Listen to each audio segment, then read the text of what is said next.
everyone, welcome back to 79. I'm going to get right into it today. I am going to start going through my steering column, right from the steering wheel, right the way down to the gearing. Because on my final run of the year this year, and I'm in Canada for those of you that are just tuning in, so that means that winter is coming and the cars are coming off the roads one by one, and we crack on with our winter projects. It sort of keeps us sane as we move through the next 4, 5, 6 months of non-driving weather. So on my final run of the season, my steering locked up completely on me. Now, fortunately, I wasn't going anywhere fast. I was on a backcountry road and I was turning right. And what happened is as I was turning right on the wheel, it just hit a lock, a hard lock. Now, I was at a stop sign turning right, and it was one of those things that when it happened, it didn't affect the direction I was going. And as I straightened the wheel back out and I kept moving forward, my brain just went, oh, that locked out early, but didn't think anything of it because I sort of was it's more of a hindsight situation, and I'll explain why. So when I got home and then took her down the laneway just to sort of get her back into the garage, and as I did so, I adjusted the car left, and then as I came back to go right again, it jammed, and it was a hard lock. It was like a mechanical hard lock. It wasn't like a stiffness, it was just a jammed lock. Again, fortunately, I was in my laneway, I was doing like 5 miles an hour, and didn't hit anything, everything was fine. So, rectified it by turning left, which unlocked it again, and everything was fine. So drove off down the laneway again, but this time backwards and forwards, testing it all out, and it locked up for a second time. Again, the lock happened on the right turn, not on the left, but I was coming out of an adjustment from a left, swinging the car left. So I swung the car left, brought the wheel back around, locked again. Now, this happened 4 years ago, and I took it to Porsche downtown Toronto. They test drove it for a day. I think they all had a bunch of fun in it, and they could not replicate the issue. And they gave it back to me saying nothing was wrong with the car. It has not happened since. So going through it, I've been on the forums and I've been looking at the parts diagrams for the car, and there's a few different places that I can see this happening. The first one, which we're going to deal with today, is the steering lock. Now, these cars are set so that when the key is out, the steering is meant to be completely locked in place, like an anti-theft thing. Now, mine has never ever worked. So when I take my key out, my wheel turns completely freely. My car didn't come with any paperwork or any history. That's a story for another day. But there's signs on the car that perhaps it was tracked at some point. The transmission is not numbers matching to the car. It's from an 86, I think. So, that's been replaced. There's a couple of other little key indications around the car that maybe it might have been tracked at some point in its history. I know it came from California. At some point, there's stickers from Californian alarm companies and stuff like that. There's no alarm system in the car. That's another thing that's been removed a while ago, but not by me. So the reason that I'm wondering about that is that to enter a car into a lot of race events, you have to show that the steering lock is disabled. There's a few different ways of doing this. You can do it the right way, which I don't think has been done on this car, and I'll show you why in a second. Or you can do it the wrong way, which is to engage the steering lock and then to kick the wheel hard enough that the steering lock breaks and therefore is disabled, and that's a way to do it too, which is ill-advised. The reason that I think that this might be an issue is that it's noted on a lot of the forums that the steering lock, when faulty, can engage at moments that are completely random. So basically the steering lock comes off the ignition switch, and it's like a bolt, it's like a bar basically, that slides into a notch in the steering column. So as the wheel is rotated, there are these little notches, and the bar sort of clicks into place, and that's what will lock it and prevent somebody from steering the car. you can imagine if that's, this is a terrible thing to be doing. If this lock engages randomly and your steering locks up, you know, we need to solve this issue. So what I do want to do is I'm going to start there, because regardless of whether or not that's the culprit, I want to eliminate it from the equation, and I want to drive my car knowing that it's completely disabled. So I'm going to pull the lock, which requires drilling it out, and I am going to then completely disable the lock, and I'll show you how that's all going to happen. Now, the reason that I think that somebody may have done this, if there's two things. The lock is either busted and completely broken, in which case it needs to be disabled and sorted out, or someone's done the kick method, the foot has forced it to disable the lock. And the reason I think that is because in the ignition switch, when you pull off the vanity cover, which is just this little thing, mine was cut because there was an alarm system plate that was next to it at some point in its history, so that's the only reason mine looks like this. But this just simply unscrews. And when you look into the lock, you can see that there are these shear away bolts, which are like anti-theft bolts. Basically, they're just simple bolts that are screwed in, and then when they reach a specific torque, the top of it snaps off and it leaves a surface that can't be easily got to. Now, the way to remove them is to drill them out. So it's one of those sort of like kind of useless anti-theft things, because if somebody really wants to do it, they're going to bring a drill and drill these out. Anyway, there's two of these, and then there's two pop rivets, and on my car, they're both intact. And they seem to be original to the car. There's just like little bits of actually rust on there that just makes me think that this has never been moved. So that tells me that this, if this lock is not working, that it hasn't been. It's either not working because it's faulty and that's what's with age it's deteriorated, or someone has forcibly broken it because this has not been taken out the correct way. These have not been drilled. There's no sign of that. So we're going to drill this out, we're going to remove this lock housing, and we're going to disable the lock properly. So this is the ignition lock. There's a vanity cover that's on here. It just simply rotates. Mine was cut just because back here there used to be sort of like an alarm plate, which has been removed by somebody.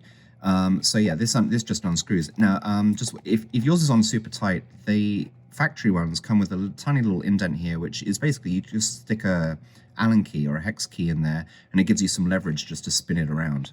So that's why that's there. Anyway, so you can see here, this is it has every indication that this is not been messed with at all, because what we've got here is two shear bolts and two factory rivets, which are holding this plate. It's basically a square washer, which holds the ignition system right into the car properly. So these have not been drilled out. Now they can be replaced. Basically what happens is there's like this little nub that's on the top that you use to screw this in, and once it reaches a certain torque, it snaps off, and it leaves no easy way for somebody to just unscrew these. So these need to be drilled out, and the pop rivets here look to be completely original. And again, you know, these would have been put in by the factory, and it's very unlikely that somebody would have like had this out and then re-riveted these back in. You can buy these shear bolts on Pelican, but I think they're M6 2mm bolts. So I'm just going to buy some panhead bolts when we put the lock back into the car to replace this. So we're going to drill these out first, and I'll show you what we're going to use to do that. Okay, so this is what I'm going to use to try to get out those shear bolts, and also to drill out the rivets. It should work for that as well. But so this is a screw extractor kit that I just grabbed off Amazon. I've used this before on the car. It's been really helpful. It comes with two ends. This first side is what we use to drill a small hole in the top of the bolt, and then we flip it around, and this is going to screw into the hole that we've made inside the bolt, and it's going to grab a hold of the bolt, and it's going to continue, hopefully, to screw it anti-clockwise so that it comes out of the housing. Now, these bolts are not apparently not in too tightly, so it should be quite an easy job. So we'll crack on with that. So this is using the extractor bit, and you want to put it into your drill on drill mode, not screwdriver, and then reverse.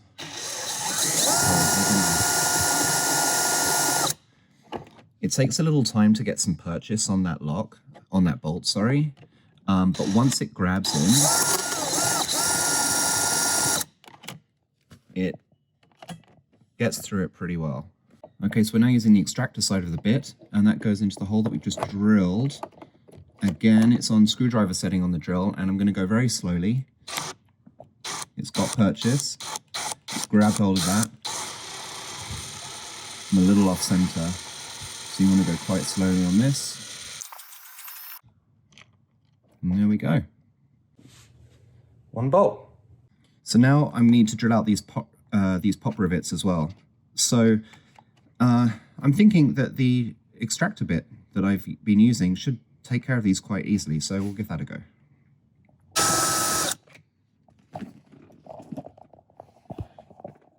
Okay, and the top of the rivet has been drilled off now so that it no longer exists. So this lock should be quite easy to pop out. So the lock itself moves. Yeah, this is completely free now.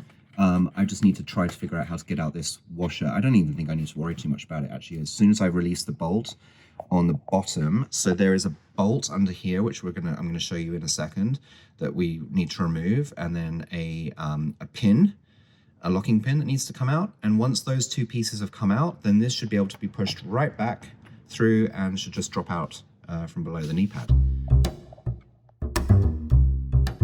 Okay, I'm underneath the dash right now, right under the knee pad on the driver's side. So this is going to be very difficult to kind of show you, but hopefully you can get an idea. These plugs have been taken out. You've got three plugs here that I've just pulled. And basically this is your ignition switch. This is what we've just disconnected. We've just drilled out. Now, you can see that this switch comes to here, and then there is a metal bar. Can you see this here? That runs right the way through to the steering column. Now, basically, we've disconnected it here. We've drilled this piece out. So this has leverage to come in and out this way, but it's held in here to the steering column with this nut. Now, this is in two stages. Let me see if I can zoom in on this. This nut exists in two stages. These are the heater wires. They're quite stiff, so it's going to be quite difficult to get into this. But basically, there's a nut on the end of here which needs to be unscrewed, and then if you can see here, this bolt is hollow, and you can put an Allen key or a hex key into that, and that will then screw out. So you need to take this out completely, and then, in theory, this whole bar should be able to be leveraged away from the steering column and just pop straight out.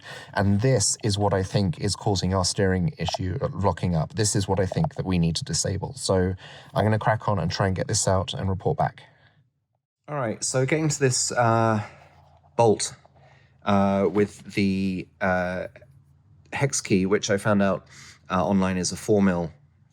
It's a number 4 hex key that's needed.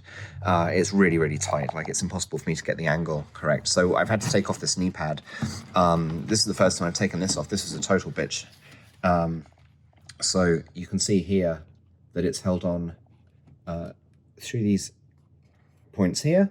And you need an 8mm wrench to get up in there, and it's really finicky.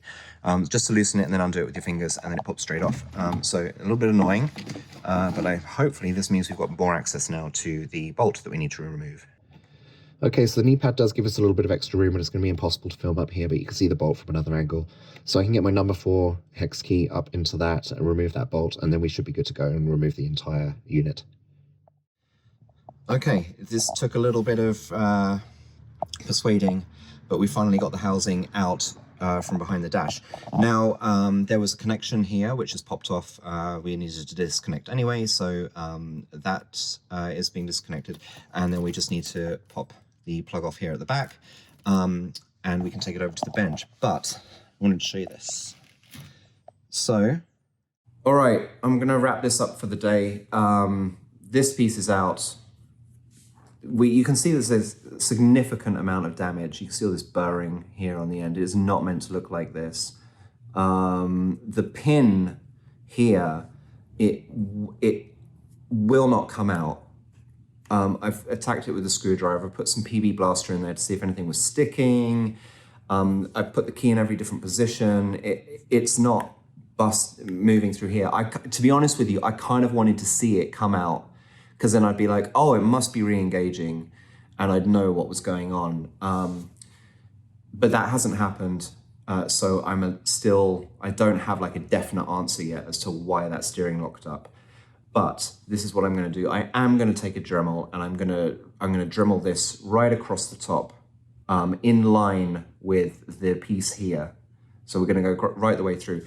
That way, anything that could potentially, if it was potentially re-engaging or any of that kind of stuff, we are going to eliminate that as an issue. So that's going to be good. All right, so we're back on the workbench and we've had some success. The pin is now in the fully extended position, and I was not able to get that to happen before.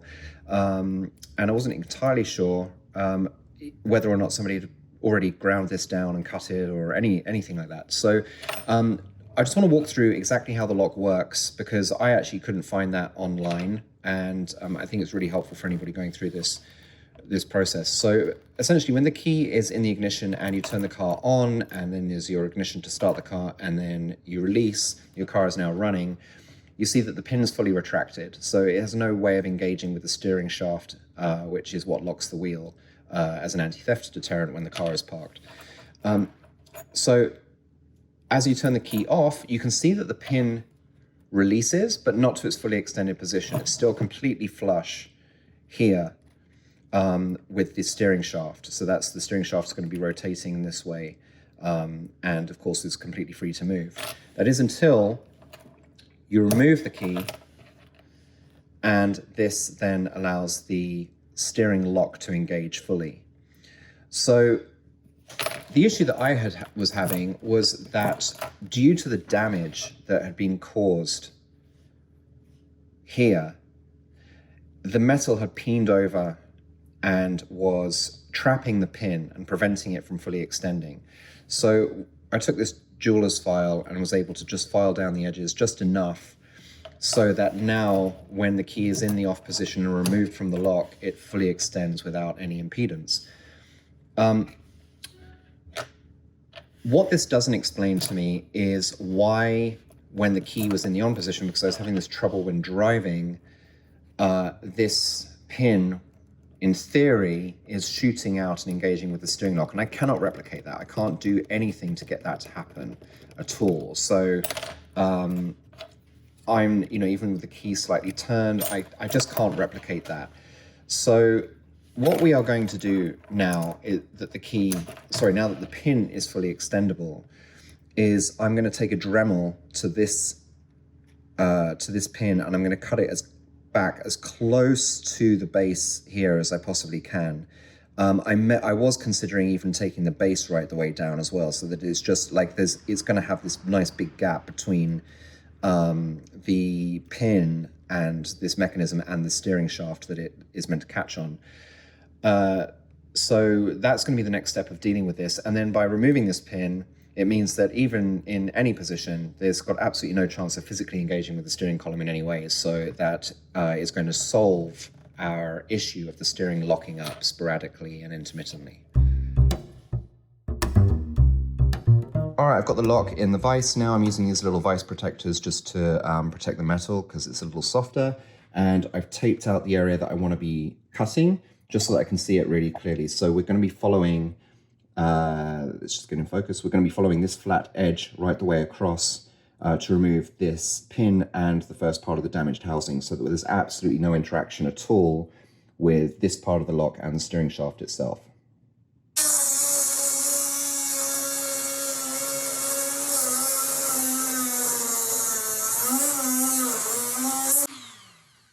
Okay, we're right through. It's not the cleanest cut in the world, but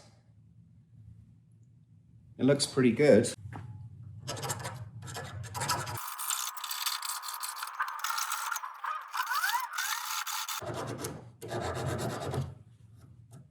Okay, we are good. I filed this down, so this is completely smooth. And the pin, I noticed, did come out a little bit further than where we cut it once the key's released. So I took it down a tiny little bit more, but we're so far away from the steering shaft at this point, there's no way it can interact. So the last thing really was just to make sure that the key turns completely freely, which it does. The other thing I've done as well is I've gone ahead and filed down the inside, if you can remember, all around here was previously where there were burrs that were interfering. And again, we're so far away from the shaft, this shouldn't happen at all, but it shouldn't interfere at all.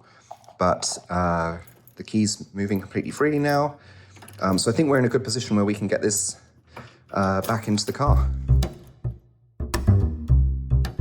All right, so we're ready to put this back in the car now. There's no point in me running through putting it back in. It's the opposite to how you took it out.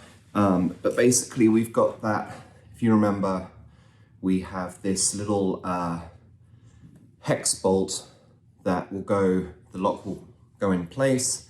This will go through the bottom here to hold that in place inside, right next to the steering shaft. So that's on the steering shaft, on the steering column. There's that little housing, so that pin will go through there. That will get screwed into place nice and tight. Then this bolt, this nut will just get screwed on top to hold that in. And then we have two M6 20mm pan head screws that I'm using to replace these. Now I'm using these right now. This is probably temporary because I want to get this back in place. It's not much of an anti-theft. If somebody really wants to hotwire a car, they're going to do it without removing these bolts. But I've got an order going through Pelican soon, so I'll probably just get the correct shear bolts and replace them when that comes through, just so it's correct. It's all hidden underneath the little vanity plate that goes on top. Anyway, so we don't really care. But yeah, those are the M6 20mm pan head screws that will work on this. So yeah, so I'm going to crack on with this and then touch base with you guys once it's done.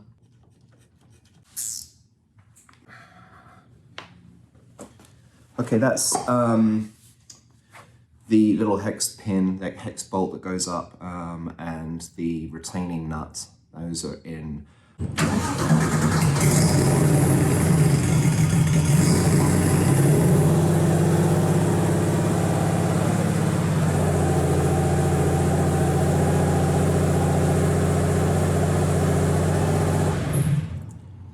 Sweet, all right, get the metal washer on, there's two bolts, the faceplate, job done.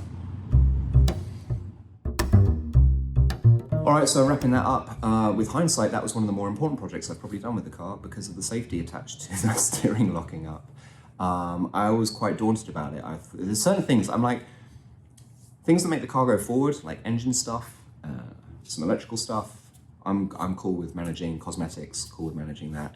And then I always have this like mentality, anything that makes the car stop, and I now attach to that, go around a corner, leave to a pro. But this was super easy. This is the right way to disable your steering lock if you need to do so. You need to do that if you enter in races, or if you just want to, if you are having issues with your steering. It seems to be quite a common issue, so check the forums out. Anyway, this is all done now, buttoned up, and I'm keen to get her back on the road. I've only got like probably 1 week of driving left here in Canada before they salt down the roads, and then we're off the streets for like 4 months. So winter projects, in order of preference, electric AC going in by Classic Retrofit. I have yet to order it, but because it's expensive and I'm not sure if I can. So that's why that would be like my preference, because I would love to. My buddy has the AC in his car. It really changes the driving experience on long trips. Just being able to wind the windows up, have a little bit of a cooler drive, would be really nice.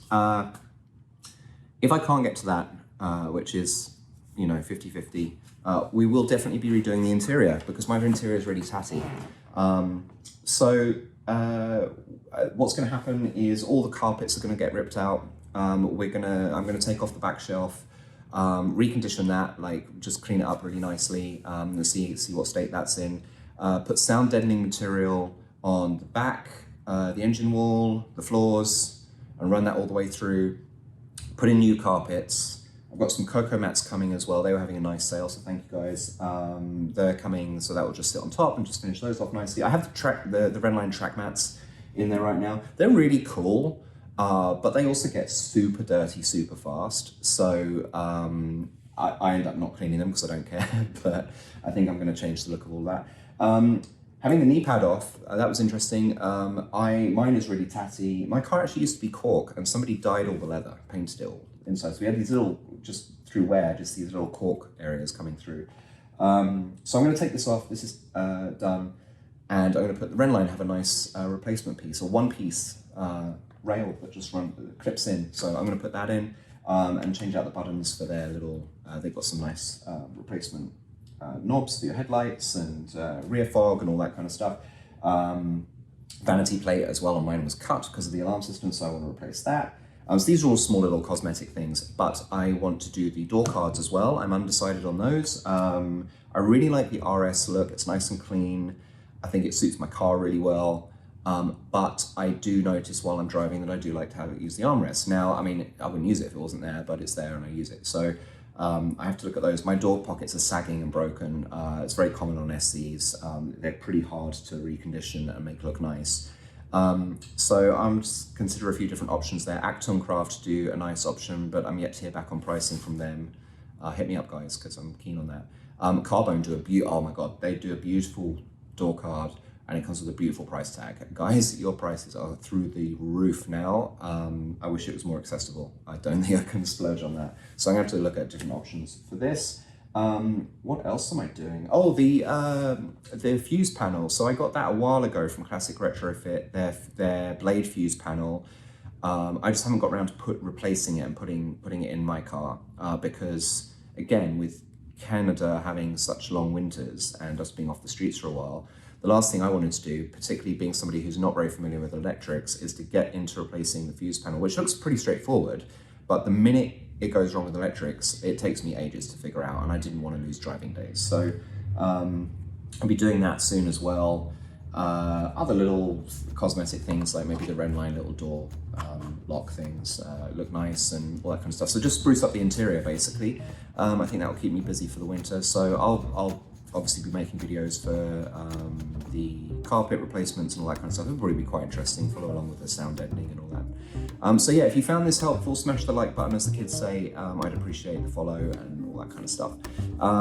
Yeah, and for those of you that are getting your cars off the road in winter, I'm keen to see what you guys are doing all for your winter projects as well. And for those of you that are able to drive right the way through down maybe our friends south of the border, screw you. All right, that's me for now. I hope this has been fun, and I'll hit you up on the next one.